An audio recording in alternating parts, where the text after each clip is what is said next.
Hello, everyone. My name is Christopher Williams, and today I will be teaching you about the wonderful world of animation. Now, a little bit about myself. I was born in the US Virgin Islands. Some of you may know that place, some of you may not. It is the home of the famous Tim Duncan, if any of you like basketball. And it's also the place of Hubert Henry Harrison. If you don't know about that person, you should Google him. I also grew up in Jamaica. Now, many of you probably know Jamaica, but if you don't, it's also in the Caribbean, as with the US Virgin Islands. It is the home of the famous musician Bob Marley, along with Elephant Man and Shaggy and a whole host of other people. Um, it's also the birthplace of Usain Bolt, if any of you like running. So, what a little bit about myself also. I am an animator, I am an artist, I'm a writer. There's so many things that I love to do, but for this class, we'll keep it to the relevant topics. I create uh, video games, I do game design. And so that is why I wanted to kind of teach a little bit of what I know to you because you're special and you should want to learn some of these basic stuff. So this class will be about 2D animation specifically. It will teach you some of the basics of animation. It will teach you the program specifically, Spine Animation, which is created by the company Esoteric. So what is spine? Spine is normally in animation you have different types of animation, which I will get to in a little bit. But spine allows you to take a drawing that you've created, either via Photoshop or whatever that you can import into your computer. It allows you to take that drawing and animate it as if it was a 3D figure. Now, some of these concepts may seem a little confusing, and that's fine. I will be going over all of them, or most of them at least, trying to keep this as simple as possible. So, one thing about me, like, what do I like? Since we're talking about animation, what is an animation? An animation is any drawing or any figure that is animated, right? So, like, for example, right now, I'm being animated. I am animating myself. That is just movement, it's flow, it's all of these things. You may be familiar with cartoons. Cartoons is very obviously that is all animation. Some of my favorite cartoons, if I were to guess, is I love Dragon Ball Z. Some of you may be familiar with that. I also love Naruto. There's Hunter x Hunter. There's Full Metal Alchemist, as you can see in my background here. There are some of my favorite Black animations is like Cannon Busters.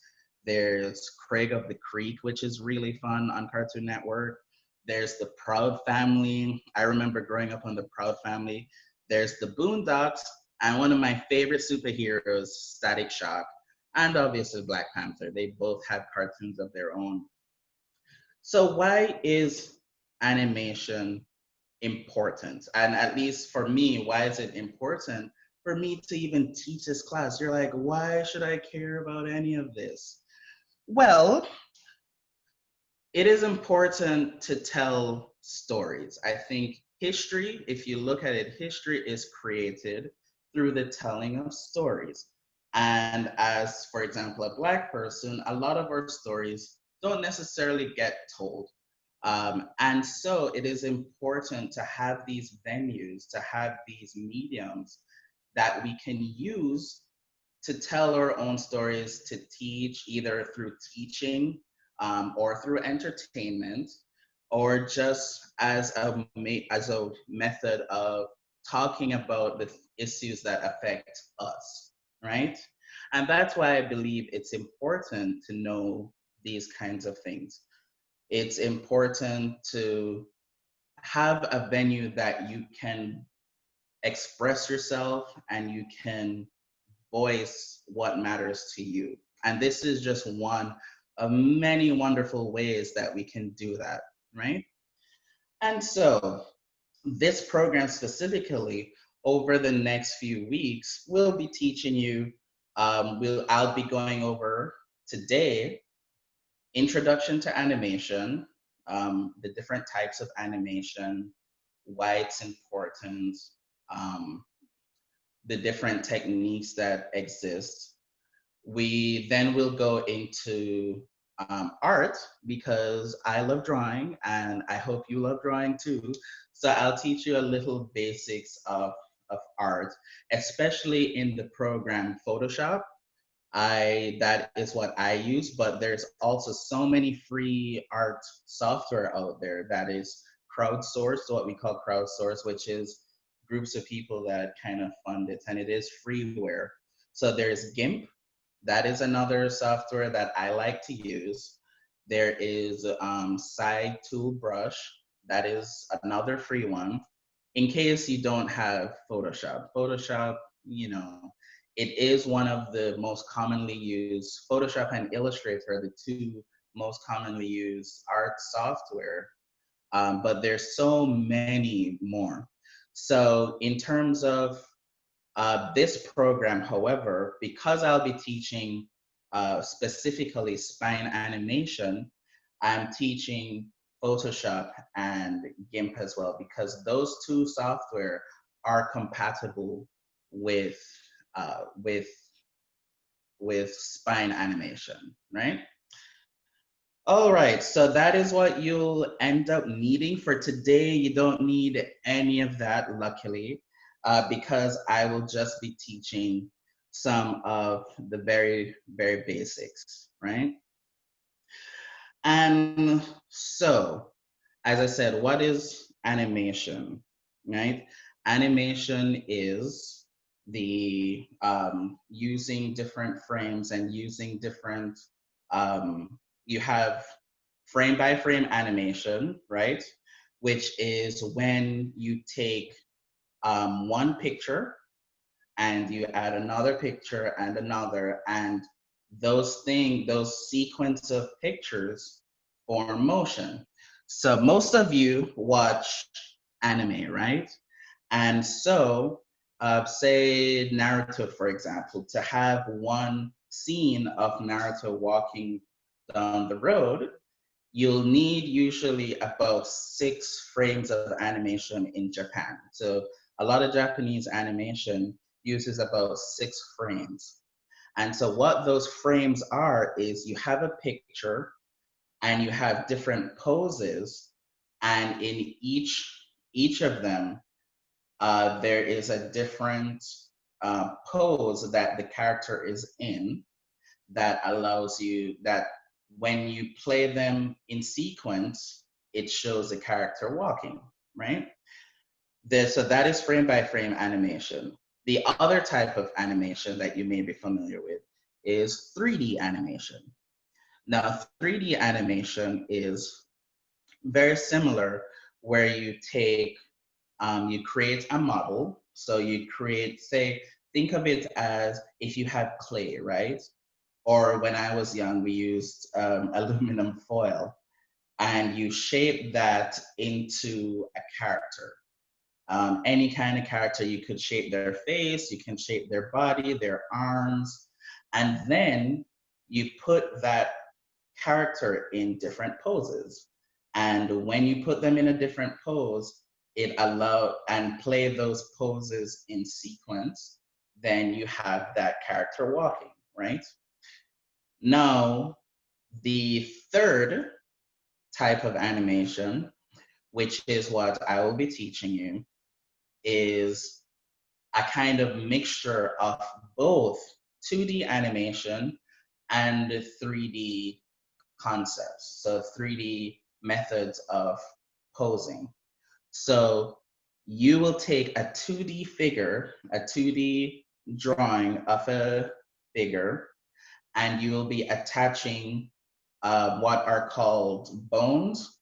So think of the bones in your own body, and those bones with the tendons and with the muscles are used to move. You wouldn't be able to move your arm unless you had a bone inside you, like your fingers. You wouldn't be able to do all of this unless you had the bones in your body, right?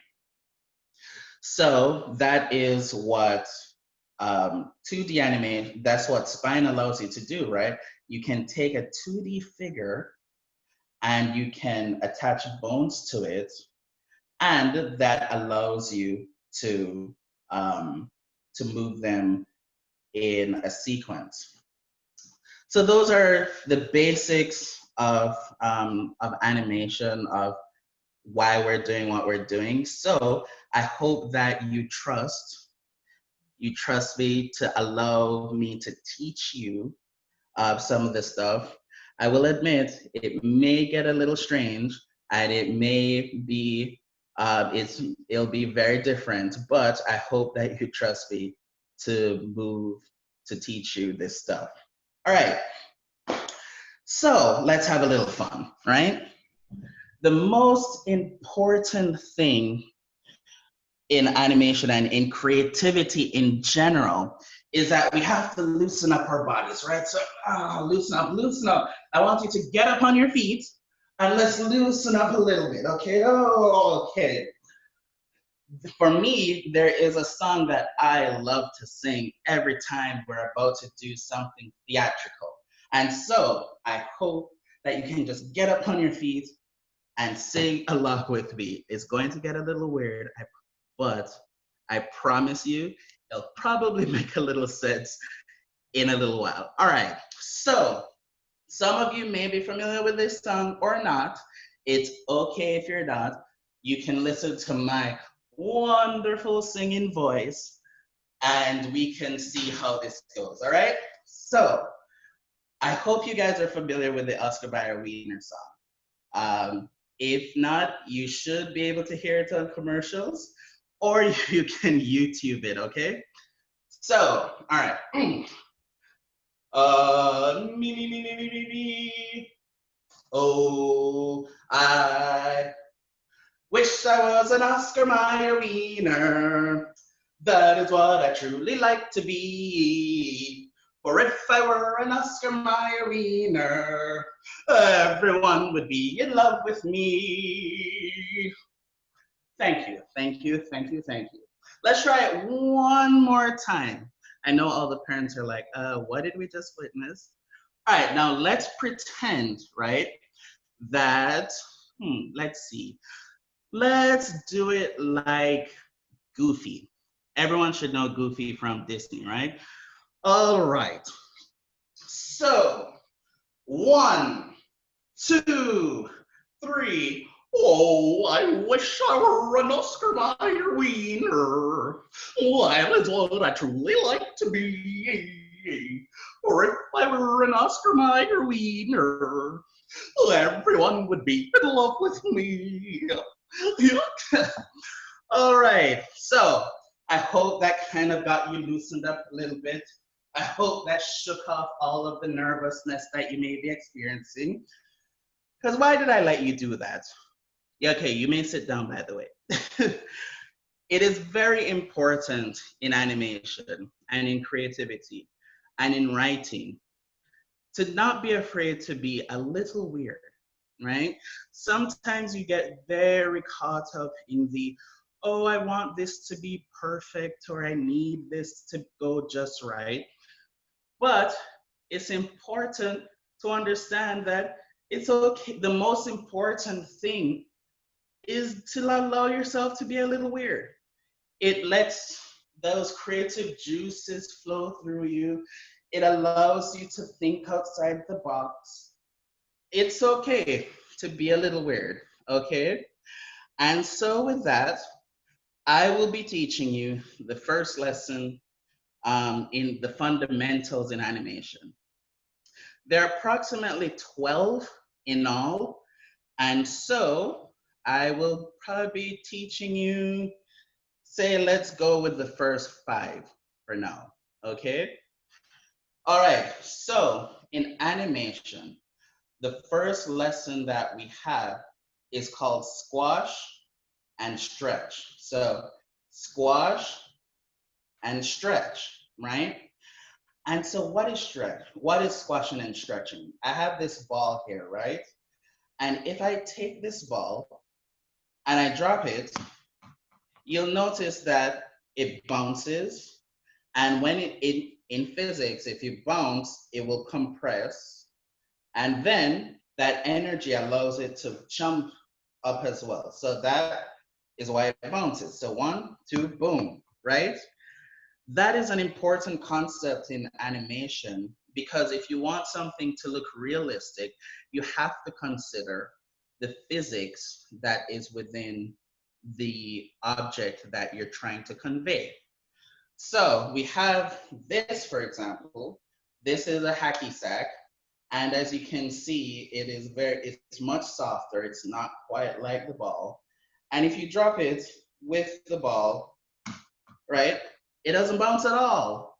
The ball bounces, but this does not because of the type of object it is. And so when animating, you have to be familiar with the types of objects that you're conveying, right? As a big person, if I were to fall down, and I'm not going to put myself through that, so don't worry. If I were to fall, there are things that has to happen where if I fall over, there's going to be, it's called Newton's third law, which for every action, there's an equal and opposite reaction, right? And so when you fall, the ball exerts energy onto the floor, but the floor also exerts energy on the ball. And that causes it to have equal and opposite reaction, which causes it to bounce. Now, because of the shape and because of the type, the material that the ball is made out of, that allows it to bounce. Now, if it was a different type of ball, or if it was comprised of something else, or if it was a different shape, it would probably bounce in a different manner. It just fell. Don't worry. However, this, because of the things that are inside it, it doesn't have the shape and it doesn't have what is called the density, the volume. It disperses the energy that is on it. So it just falls. So in animation, you have to consider those things, the squash and the stretch. So if something immediately falls and it squashes all of the energy out, then it won't bounce back. But as I said, if you do have the shape and the density of it, that is, it will disperse the energy and you will have that bouncing effect. So it's important when you're animating to consider all these things.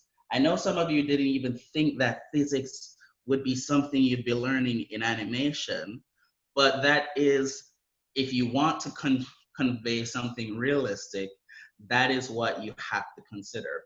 Watch all of your some of your favorite anime and see during a fight scene, for example, all of when someone falls on the ground, they usually, if you want to convey how much energy was exerted, they will bounce off an object, they'll bounce off the wall or they'll bounce on the floor, right? Those are all things that need to be put in place to convey realism, right? So the next lesson, after we've learned about squashing and stretching, right? The next thing that you'll do is anticipation, right? Anticipation is one of those things that we don't tend to think about, but it's also very important in conveying realism. All of this is to make sure that when you animate something, it feels real, right? It has to feel real. So using my handy dandy ball, if I wanted to throw this ball, right? If I just did this, or if I just did, yeah, if I did that, and it flew across the screen, you'd be like, Chris, there's some magic something that is going on here. That doesn't look real at all, right? What I would have to do to make it look real, if you want to show the throwing of a ball, it is important to do anticipation, right? So when you're throwing a ball, you have a sense of movement and then you throw it, right? I just throw away my ball. 1 sec. Ta-da! So it's important to have that anticipation and then you throw. You don't just go whoosh and then it throws, right? You have to go back, that squash and stretch, and then you throw. All of those you will see in so many different types of action that you don't even notice, right? So if you're walking, you don't walk like a robot and you just shuffle along, right? Nobody does this, right? When you're walking, you'll maybe swing your arms across. You'll do that because your arms, it's all about physics as well. Your arms are moving in a certain way. Your legs are moving in a certain way. All of that is anticipation. We don't just shuffle, we anticipate our movements, right? And so, yeah, you'll go back to any anime that you've ever watched, or go back to go look at your parents walk outside at this moment. You'll notice that their movement, there's a bit of anticipation. When you're doing an action, there is anticipation. If you're going to kick a ball, you go back and then you kick. If you're doing a Kamehameha wave from DBZ, that anticipation, that going back before you release the energy. All of those things are important to convey usually mass. It's important to convey action. It makes it so much more impactful. If you saw someone a fight scene and the person was just like pow, that doesn't feel like it has a lot of power, right? You're just like, oh, pow. You're like, nah, that was boring. But if you saw him go back and it's like, ah, and then he follows through with a punch, you'd be like, oh my God, that was amazing, right? Because of that anticipation. And so even when you're drawing or when you're animating, it is important to include those frames of reference, right? So the next thing that we would want to discuss, right, is what is called staging, right? And so staging, what is staging? So the most easiest way of demonstrating staging is right now, right?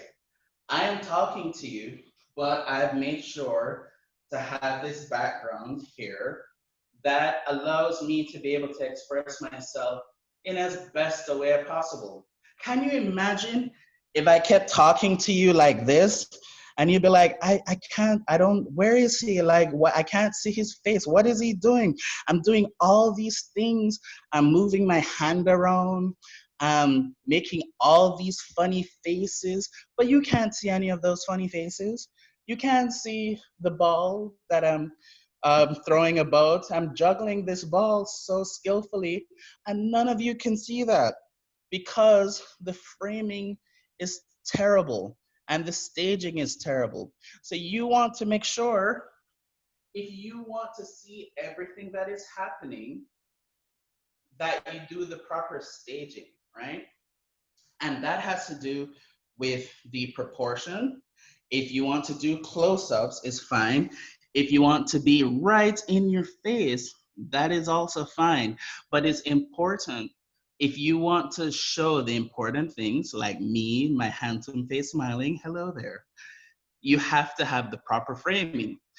If I want to demonstrate the me throwing a ball or me if I wanted to show you me writing a note, then you may want to use a mid frame.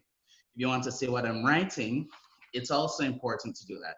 However, if you wanted me to show you demonstrating a picture or showing a friend, talking to a friend, you would put me in the background and you would demonstrate, oh, look at all of this lovely stuff. What is that from? What is that? It is important to consider the framing and the staging of what you're doing, right? Because you don't, especially in proportion, you don't want to have where you're animating an object and that person is supposed to be running in the background and yet he is all the way up here close by you. You'd be like, that doesn't look right, right? It looks weird. And so, yeah, always remember, have proper framing and yeah, consider what your character is doing in that given time. So if, as I said, if you want to demonstrate them playing with this ball, then you may want to have it in the midground. If you want to see their handsome face and all the expressions that they make, then you want to maybe have a close-up. And as I said, if you want to demonstrate something in the background, then you frame it and you stage it as being in the background, right? Okay, whew.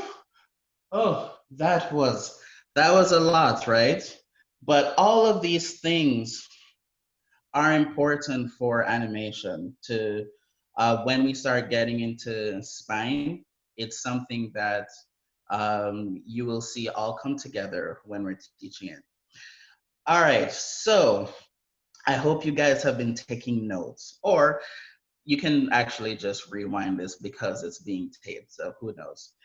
The next thing that we will be talking about is straight ahead and pose to pose, right?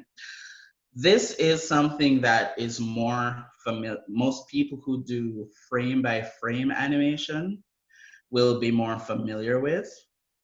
And so it is a 2D concept that is used in, again, back in we want to say the olden days, but really it is still used today, especially if you watch a lot of anime.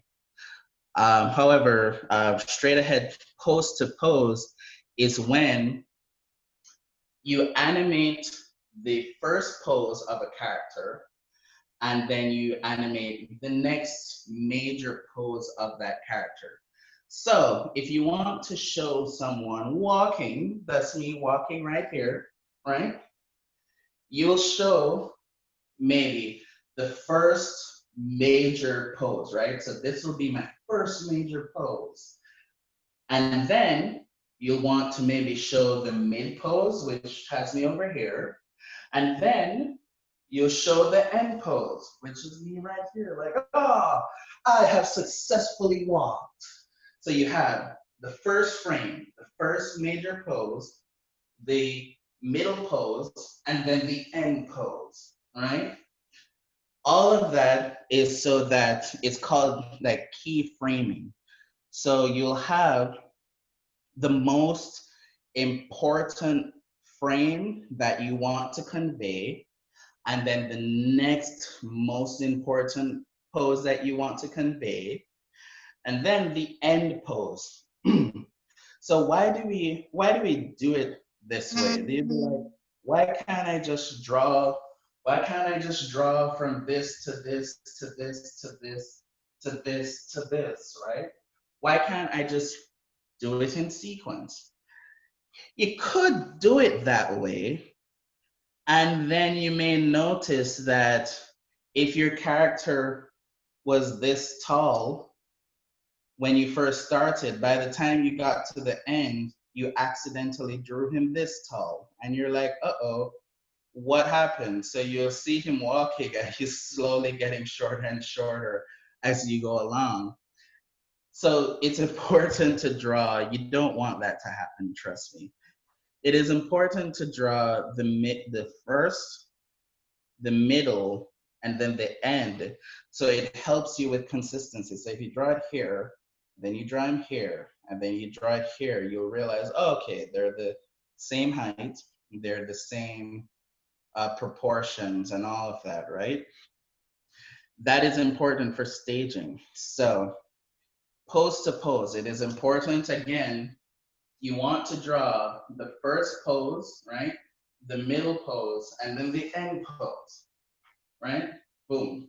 First, second, third. And all of those things are with in any other pose. So like if, for example, using my handy dandy ball again, if I wanted to draw me, or if I wanted to frame me throwing a ball, right? You would have the anticipation pose, right? The, oh, I'm about to throw this ball. Then you have the mid, right? The mid pose. And then you have the follow through. That is the last pose. So the anticipation, the mid, and then the follow through. All of those are important for pose to pose so that you have that consistency. So that's, you want to have that consistency in your animation so that it looks as smooth as possible, because that is what it is about realism, that it has to feel real, right?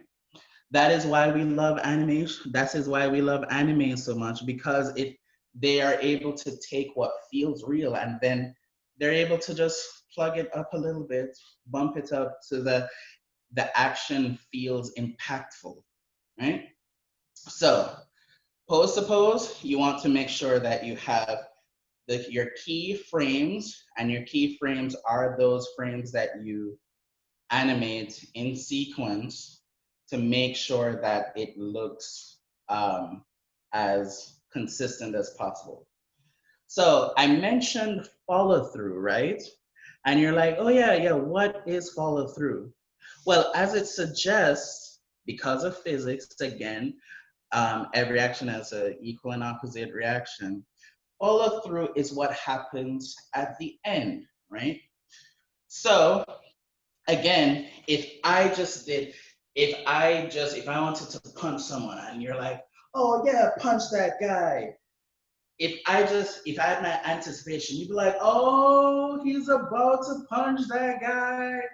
And then I did this and left it there, you'd be like, oh, well, okay, that was a decent setup for a punch, but it doesn't feel as impactful, right?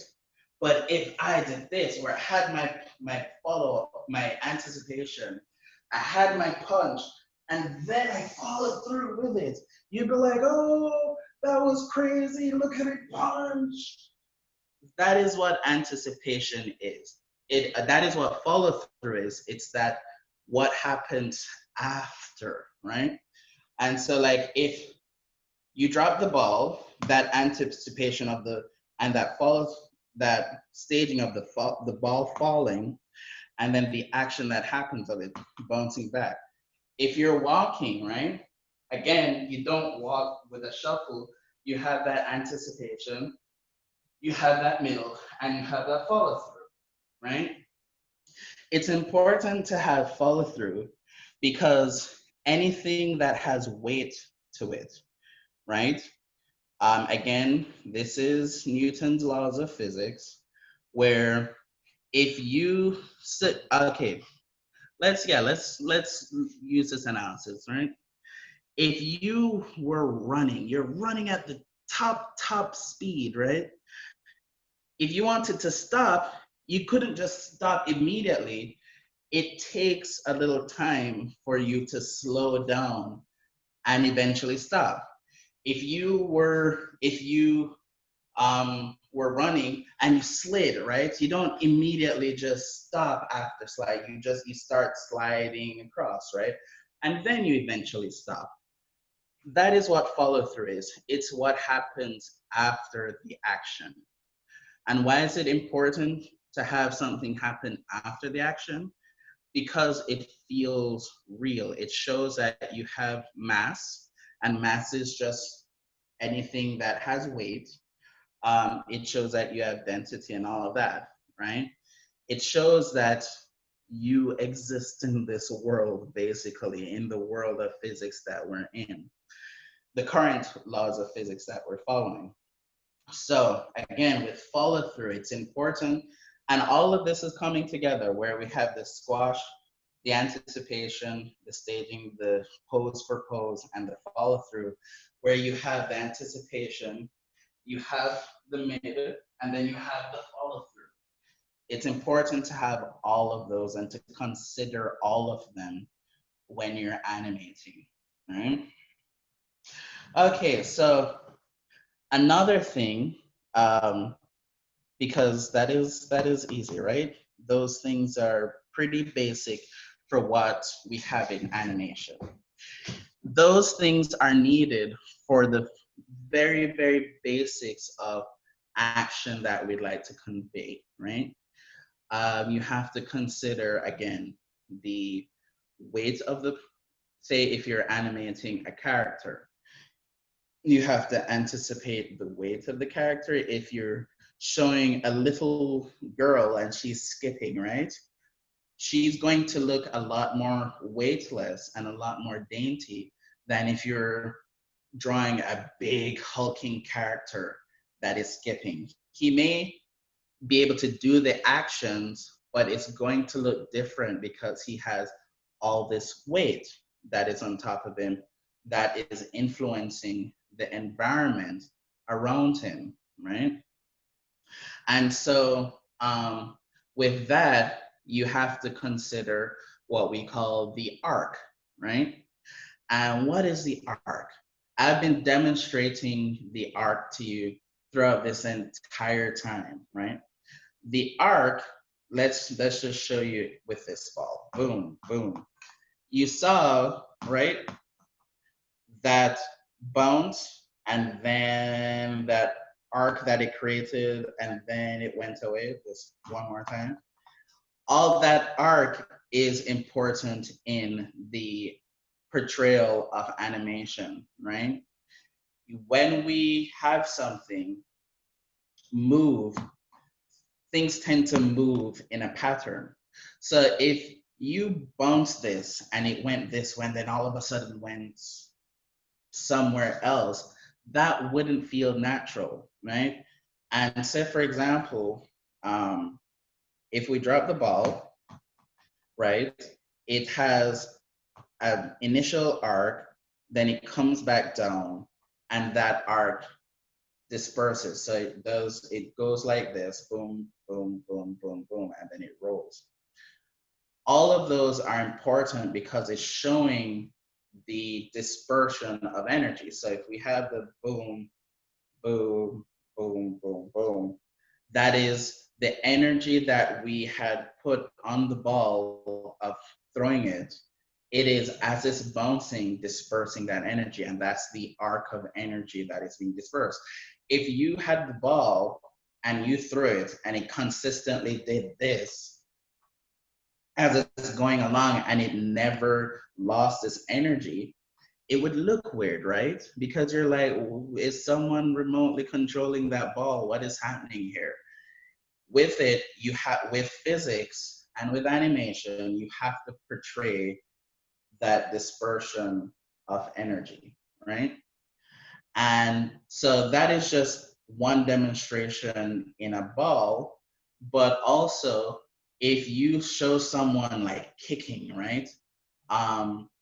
Or if you show someone's hair, like demonstration, if you want something flowing, right?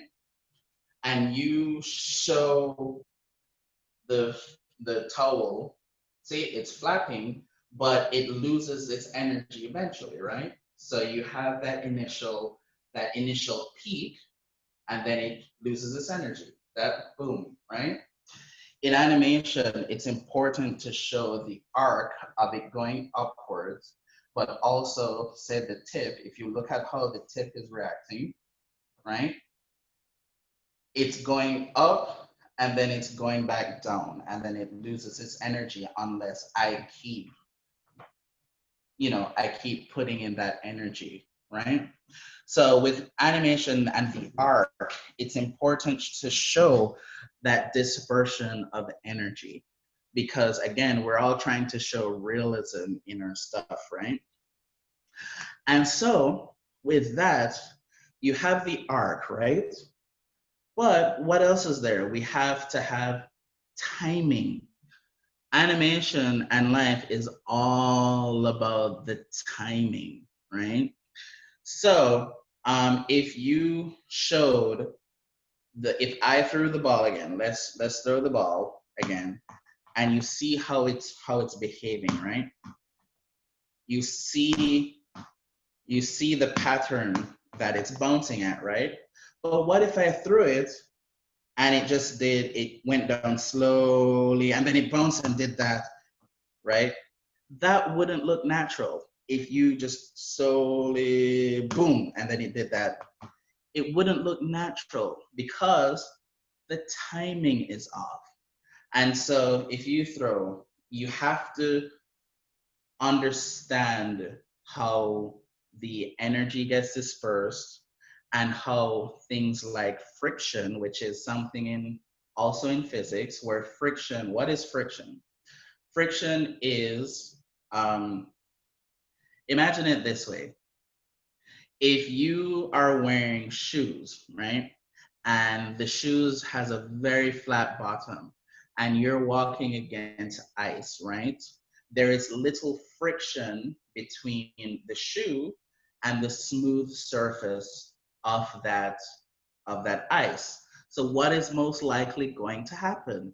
When you step on that ice, you're likely to fall because there's no resistance, there's no friction between your shoe, and the ice. And so friction is the amount of resistance between two surfaces, right? If I took my hands and I put them together, there's some friction. If I am taking this towel and I'm doing this, there's more friction. If I took two pieces of ice and I slid them together, there would be little friction because there's little resistance between those two surfaces. And so why does that concept matter in animation? Because friction and how something reacts to the surface um, affects its timing, right? And so you may notice if you wanted to do the moonwalk, right? And no, I will not demonstrate the moonwalk because I'm terrible at the moonwalk. But if you wanted to do the moonwalk, right? Would you do the moonwalk in your sneakers on gravel? Or if you wanted to try it for the first time, for example, would you do it with smooth shoes on tile, right? Because the tile is super, super smooth. And your shoes, the bottom of your shoes, if you're wearing like, say, tap dancing shoes, is also super smooth. But you wouldn't try it with like really rigid sneakers against gravel because all that friction prevents you from being able to slide across a surface.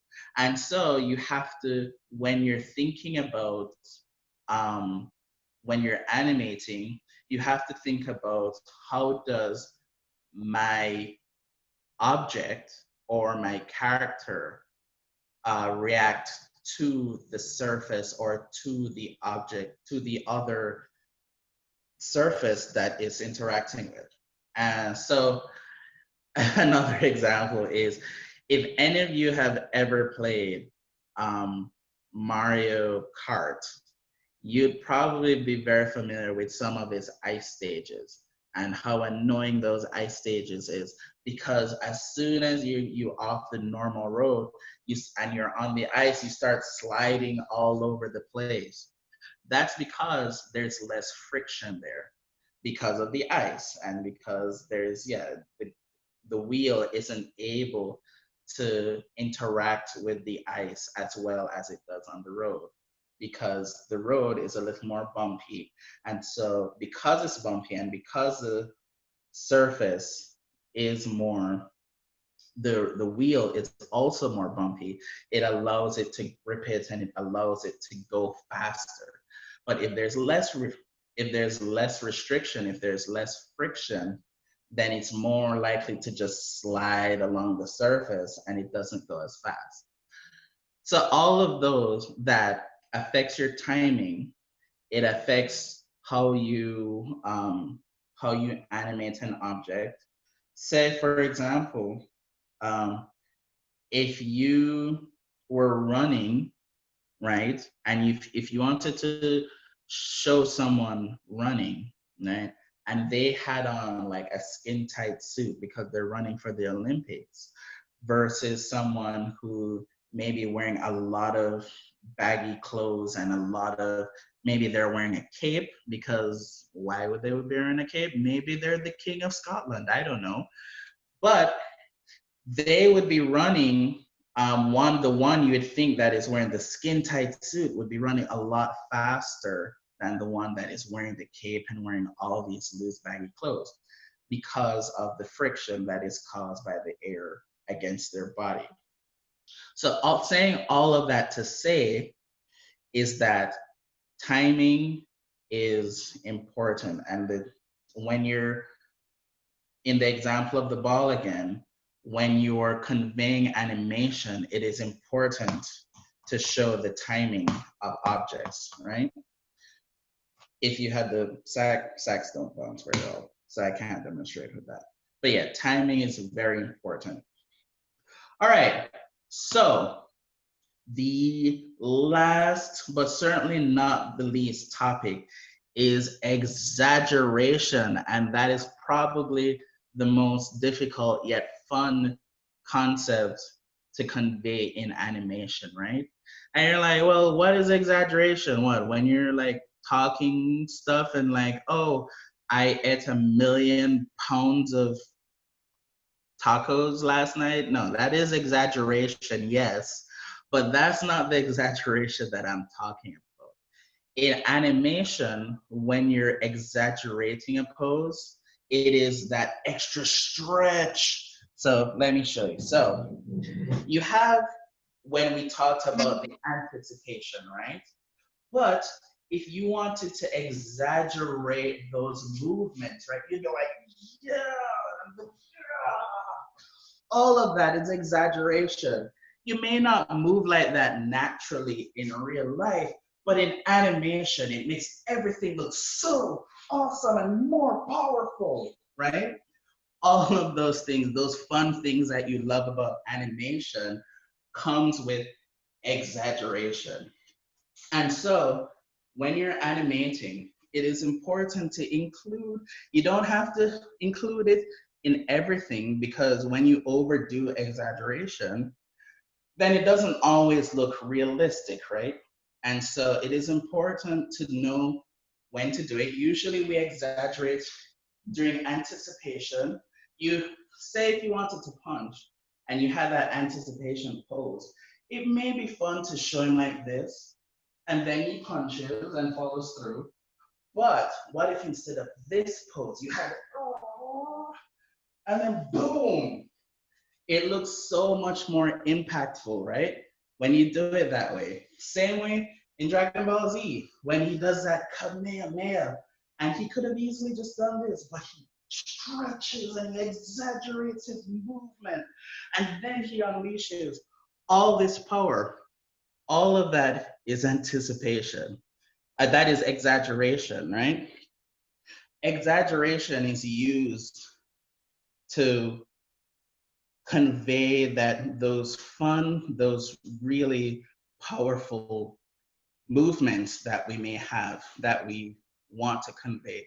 So if you're conveying running, right, it's easy to just show them running, but if you wanted them to look really fast, you may even add a little blur. You may add their legs stretching all the way across before it comes back in. All of those things convey speed, it conveys power, it conveys all those fun things that we love to see in our animation, right? And that is one of the last topics that we have with animation. As I said, to recap all the ideas, the first thing, if you remember, is squash and stretch. That is when we have the weighted ball, that squash and that stretch. The laws of physics of Newton's third law is for every action there's an equal and opposite reaction, right? There's that squash and then there's that stretch. So that's how we're able to have this ball bounce, right? The next thing that I taught you was the anticipation, right? That is that initial move that we make, that first frame that we tend to make before we do our other animation, that anticipation. It's important to have that anticipation because you as the audience, when you see those, your brain immediately go, oh, he's about to punch, or oh, he's about to run. You may not think it consciously, but your brain is thinking it subconsciously. And when we don't have those poses, usually you're like, something doesn't feel quite right here. And usually it's because of those things that we forget to include in our animation, right? The next thing that I taught you was the anticipation. And not the anticipation, the staging. It's important to have your close when you're trying to show certain emotions, when you're trying to see my handsome face, the mid, when you're trying to maybe, like say, demonstrate something in the midground, and then your background, when you're trying to show something in this lovely background right here. Lovely. I hope you recognize some of those anime, by the way, because I'd be very disappointed in you if you didn't, even though actually some of these are for adults, so don't always watch all of them, at least not now. So the staging, it's important to be able to convey where your character is, and it's also important because of proportions. And remember, you want to make sure that your character is consistent no matter where it is. You don't want to have them showing them walking, and by the time the frame ends, they're like super short, right? You want it to be super consistent as we go along, right? So the next thing I taught you after that was pose to pose, right? Where it's important to have your initial frame, your mid frame, and then your follow through, right? That initial boom, boom. That is pose to pose. Why is pose to pose important? Because it helps you stay consistent from start to middle to finish, right? You don't want to be drawing each individual frame, and then because of that, you end up drawing it out of proportion, right? Pose to pose allows you to be much more consistent in how your animation looks, how your character looks in that animation, right? After pose to pose, I taught you about follow through, where it's important to have a follow through after your anticipation, your mid, and something has to happen afterwards, right? Because we live in a world that is about physics. And so it's important, if you have your initial anticipating pose, your middle, that we have to follow through with something. If you're throwing your ball, it's important to have that follow through, right? All of those are important in order to convey realism in your animation and in your art. So after follow through, right, I taught you about the arc. And that arc is when you have, right, if your ball is bouncing, the arc it makes, and before it disperses its energy, right? That, why is the arc important? Because it conveys realism, the physics, and the dispersion of energy. All of those things are important when you're showing movement. It's important to show realism because realistically, the ball isn't going to just keep bouncing in one way forever. It's going to lose some of its energy, and it's important to anticipate the arc so that you show that dispersion of energy with your animation, right? The next thing after the arc that I taught you was about timing. And the timing is important, right? Because you want to show realism. You want to show with the arc, you want to show that the physics in that world is real. I taught you about the friction, how objects interact with the surface, right? All of those are important. All of those affect the friction, the smoothness of a surface, the roughness of a surface, the energy that was thrown with it. All of those affect the timing, right? And all of it. So it's important to convey that within your animations. And then the last but not least was the exaggeration, right?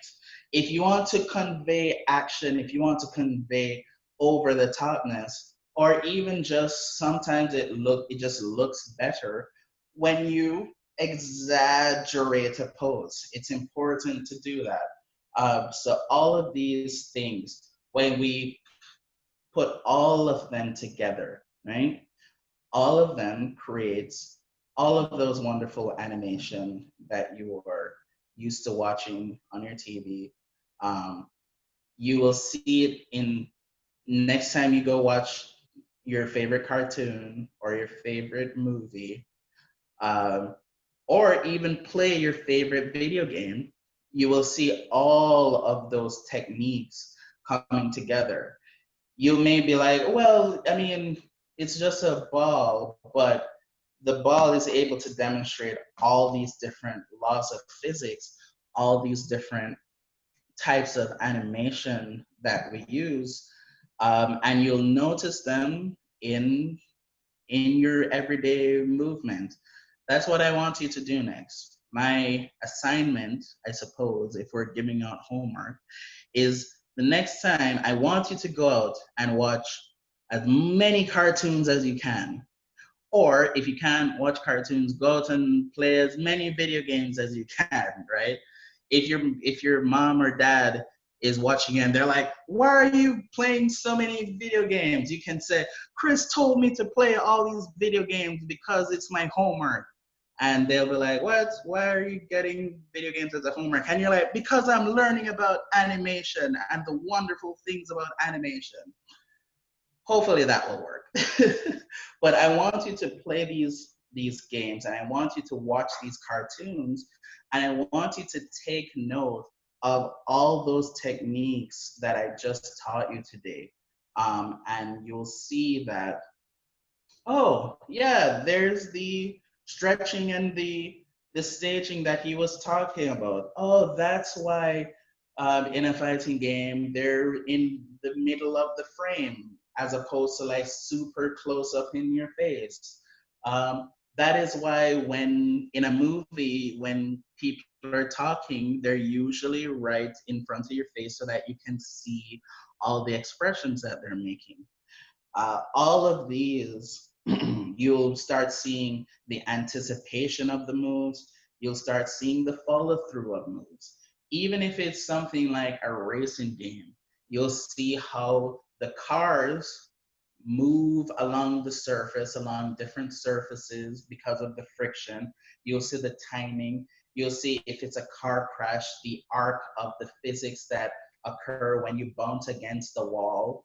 All of these things are considered and put together when making these animations, right? And so, yeah, that is my lesson for today. I hope that all of you um, are doing well.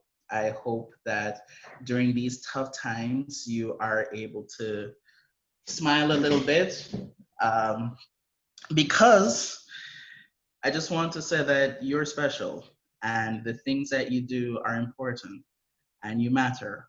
And so all the things that you're learning are for when you become an adult and a better person that can influence the world around you. And I hope that through animation and through telling your story, because your story does matter, that you can make this world a better place. All right.